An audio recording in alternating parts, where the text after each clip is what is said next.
Christian Dior once called him the master of us all. But his story is still one of fashion's best-kept secrets. You already know the name Balenciaga for its billion-dollar sneakers and headline-grabbing controversies. But the real story starts with a quiet Spanish genius who could craft a masterpiece with his own hand. So visionary, he shut down his entire fashion house because, as he saw it, there was no one left with the elegance to dress. From his humble start to the scandals that define the brand today, we're uncovering 10 things you never knew about Balenciaga. In the world of high fashion, few names are whispered with as much reverence and notoriety as it's a brand that basically lives a double life. On one hand, it's the symbol of avant-garde streetwear you see on every celebrity, and on the other, it's a legendary name that fashion historians praise as a pillar of 20th century haute couture. So, how did one man's vision, born in a tiny Spanish fishing village, become the cultural juggernaut it is today? The journey is more dramatic, more innovative, and way more contradictory than you can imagine. We're about to peel back the layers on a house built by a man who almost never spoke to the press, a designer whose hands were as revolutionary as his mind, and a brand that has died and been reborn, each time more audacious than the last. So, forget what you think, This is the real story of Balenciaga. Long before Balenciaga was a Parisian powerhouse, it began in the salt-laced air of Getaria, a small Basque fishing village in Spain. This is where Balenciaga was born in 1895. His story doesn't start in some grand design studio, but in the humble home of a seamstress. His father was a fisherman who passed away when he was just a boy, leaving his mother, Martina, to support the family with her needle and thread. It was right there by her side that a young learned the fundamentals of his craft, not from a book, but by watching and touching, developing an instinct for fabric and form. His talent was so obvious it was impossible to ignore. As the legend goes, when he was just a teenager, he spotted the Marcianas de Casa Torres, the most powerful noblewoman in his town, and boldly told her he could copy her Parisian gown. Amused, she challenged him to do it. The result was so flawless that she became his first ever patron, sending him to Madrid for formal training. By 1919, long before he'd ever take on Paris, he opened his first boutique in the chic coastal city of San Spain, later adding stores in Madrid and Barcelona. His first clients weren't models or movie stars, but the Spanish royal family and the aristocracy, who were completely captivated by his skill. For nearly 20 years, Balenciaga was the undisputed king of Spanish high fashion. His boutiques in San Madrid and Barcelona were thriving, dressing the most elegant women in the country. But the world he had built was shattered by the brutal Spanish Civil War. The conflict made running a luxury business impossible and forced him to close every single one of his stores. Facing the ruin of his life's work, Balenciaga made the decision that would change fashion forever. He moved to Paris. In August 1937, he opened his couture house on the famous avenue, George V. This was a huge risk. Paris was already home to established giants, and to them, he was just some newcomer. But his genius was undeniable. His very first Parisian collection was a smash hit, earning rave reviews from a tough crowd of critics and clients who were stunned by his originality. He didn't just join the Paris fashion scene, he completely disrupted it, bringing a dramatic, artistic Spanish flair. That was a world away from the French styles of the time. The war that destroyed his Spanish empire actually became the catalyst for his global domination. In the competitive and often catty world of haute couture, genuine praise from a rival is incredibly rare. Balenciaga commanded a level of respect that was simply unheard of. The most famous example came from Christian Dior, his biggest rival. At the very height of his own fame, Dior famously called Balenciaga the master of us all. This wasn't just a polite compliment. It was an admission of Balenciaga's superior skill from the reigning king of fashion, and Dior wasn't the only one. Even the notoriously sharp-tongued Coco Chanel, who dismissed most other designers, admitted that Balenciaga was the only true couturier among them. Why? Because he was the only one who could design, cut, assemble, and sew a dress entirely by himself, from start to finish. That was the key difference. While others were creative directors who relied on teams, Balenciaga was a master craftsman in the truest sense. He had a technical skill his peers could only admire. He was called a sculptor, an architect, and a philosopher of fabric. This reverence from his fiercest competitors proves his unique place in history, not just as another great designer, but as the master. While Christian Dior was celebrating the hourglass figure with his tight corseted new look, Balenciaga was quietly plotting a revolution. He believed a dress shouldn't constrict a woman's body, but should frame it, creating a new space between the fabric and her skin. His greatest legacy is a series of radical new silhouettes that completely shattered the ideal look of the 1950s. In an era totally defined by the tiny waist, Balenciaga simply erased it. In 1957, he introduced the sack dress, a straight, unfitted garment that sent shockwaves through the fashion world. The press was scandalized, with one headline screaming, "It's hard to be sexy in a sack." But it was a visionary move that paved the way for the minimalist shift dresses of the 1960s. He followed this with a flood of other innovations: the balloon jacket in 1953, the high-waisted baby doll dress in 1957, and the cocoon coat, which created a beautiful, sculptural egg-like shape around the wearer.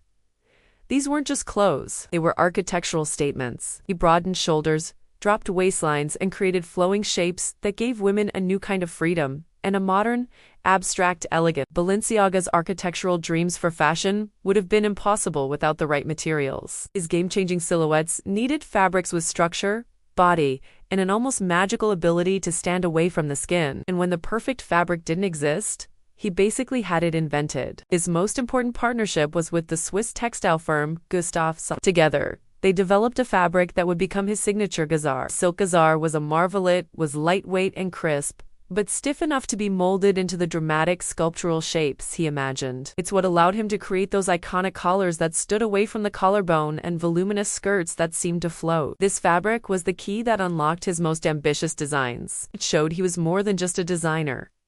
He was an engineer of fashion. He knew that, to revolutionize the shape of a dress, you first had to revolutionize the cloth it was made from. If you're just discovering the true genius of the original master, and you love these deep dives into fashion history, make sure you hit that subscribe button and ring the bell. We dig up the hidden stories behind all the iconic brands you think you know. And trust me, you won't want to miss what we have coming up next. Before influencers and brand ambassadors, a designer's reputation was built on the prestige of his clients. And while Balenciaga famously dodged the press, the most powerful and stylish women in the world sought him out. His client list was a who's who of European royalty, Hollywood legends, and American. One of his most famous commissions came in 1960 when he designed the wedding dress for Queen Fabiola of Belgium. The gown, made from ivory silk with an ermine trim, was a masterpiece of regal elegance. He also counted style icons like Jackie Kennedy, Gloria Guinness, and Mona von Bismarck among his most devoted fans.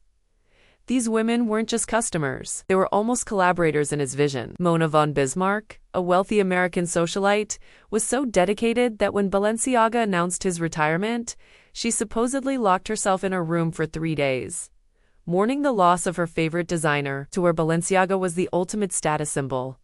Not because it was trendy, but because it showed you understood true, uncompromising artistry. In May 1968, as students were protesting in the streets of Paris and the world was changing, Balenciaga made a shocking announcement. He was retiring and closing his fashion house. Just like that, he did it abruptly, with no final collection and no fanfare. The fashion world was stunned. Balenciaga was still at the top of his game, creatively and commercially. So why did he just walk away? The answer came down to his principles. Balenciaga was a purist, and he believed the art of haute couture was dying. He saw the rise of ready-to-wear fashion as a cheapening of his craft. He hated the new culture of mass-produced clothing and falling standards. He famously said there was no one left to dress. He didn't mean he lacked clients. He meant he lacked a world that understood and valued the painstaking art of couture. Rather than compromise his vision, he simply chose to end it. Just 4 years later, in 1972, Balenciaga passed away. The industry Bible Women's Wear Daily ran a simple, powerful headline: "The king is dead." After the master's death, the house of Balenciaga went dark for years, a sleeping giant of fashion history. It was revived in 1986, but struggled to find its identity until it was bought by the luxury group Kering in 2001. The brand was revitalized under designer Nicolas Belit's most radical change came in 2015 with the appointment of Georgian designer Demna, known for his work with the disruptive brand Vibe, completely reinvented Balenciaga for the 21st century. He dragged the brand out of the exclusive world of couture and dropped it into the gritty, ironic landscape of luxury. He embraced logos, created oversized silhouettes that were a nod to the founder's work, and made products that were designed to go viral. The sleek speed trainer and the chunky over-the-top Triple S sneaker became global phenomenons. Demna's Balenciaga became a commentary on culture itself, blending high fashion with the mundane, creating meme-worthy accessories, and capturing a new generation of shoppers. The quiet, elegant house of was reborn as a loud, provocative, and wildly profitable cultural force. In its new form, Balenciaga needed a new kind of muse, someone who could command global attention and embody its mix of high fashion and pop culture. It found that muse in Kim Kardashian. The partnership began with Kim wearing the brand's designs and hit its peak at the 2021 Met Gala.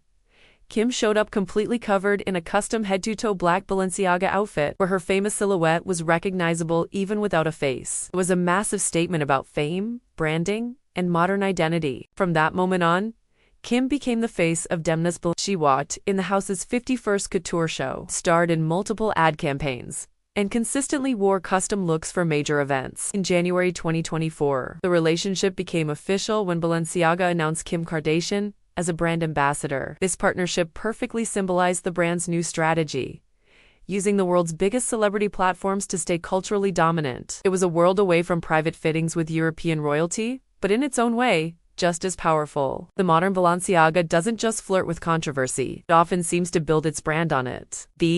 But in November 2022, the brand found itself in a firestorm it couldn't control. It released two separate ad campaigns that sparked global outrage. Rebellious was a holiday campaign featuring children holding teddy bear bags that were dressed in what looked like BDSM-inspired harnesses. The second, a different campaign, included a shot where one of its handbags was placed on papers that included a printout from a Supreme Court ruling on child pornography laws. The backlash was instant and huge, with the hashtag #cancel BALENCIAGA trending for days. People accused the brand of sexualizing children and being completely out of touch. The company pulled the campaigns and issued apologies, even trying to sue the production company behind one of the shoots for $25 million.